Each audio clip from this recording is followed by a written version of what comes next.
I'm Elizabeth Losh for FemTechNet, and my keyword is girl. And when I use the word girl, I'm not necessarily talking about the word girl the way it's sometimes used now, like riot girl. I'm talking about the word girl as it was used in the dawn of the information age.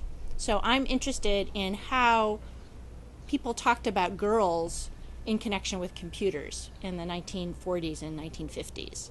And specifically, I'm interested in the fact that people talked about girls often when they were talking about how technology was going to transform our knowledge systems, or how technology functions in terms of, how girls are a kind of metaphor for how we can think about theories of information. So in particular, I'm interested in the ways that Vannevar Bush talks about girls. So he has a famous essay called As We May Think, where he talks about this device called the Memex, which is an imaginary device that's supposedly like a modern computer. And one of the things that's supposed to be great about this modern computer is you use longhand or voice activation in order to be able to communicate with this computer rather than a keyboard. Because a keyboard, of course, is something that that women would use, and this was going to be a device that men could use. So if you were an executive or a military officer, right? J.C.R. Licklider said, you can't teach these guys to type. You're going to need some other kinds of human-computer interaction to make this possible.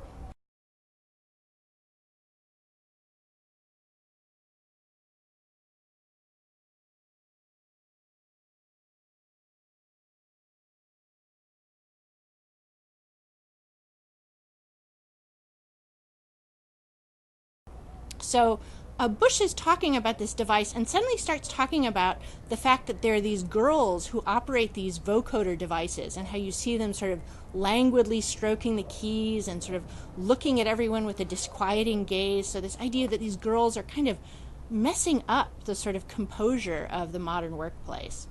And yet on the other hand, you have somebody like Warren Weaver in the introduction to Claude Shannon's Mathematical Theory of Communication, and he talks about girls in a very different way. He says, imagine a very discreet and proper girl. And he says this girl who's like reading telegrams is a way to think about information and the way that information functions in electronic systems, and the ways that information can travel so that you don't necessarily know what's in a message to transfer it.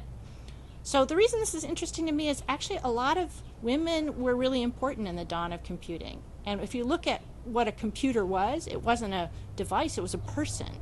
And in fact, you can see this picture from 1954 that shows computers at JPL. And there's an African-American woman, there's a pregnant woman. There are all these women who were actually the ones who knew how to use the technology. And often if you look at photographs from the beginning of the computing era, you see that there'll be many women in the frame and then a few men, and clearly the women are the ones who actually know how to use the technology, and the men are sort of the kind of window dressing in these photo ops. So I encourage you to make videos back to this video, and I might suggest that you also use the keyword computer and think about how a computer can be a person, not just a device.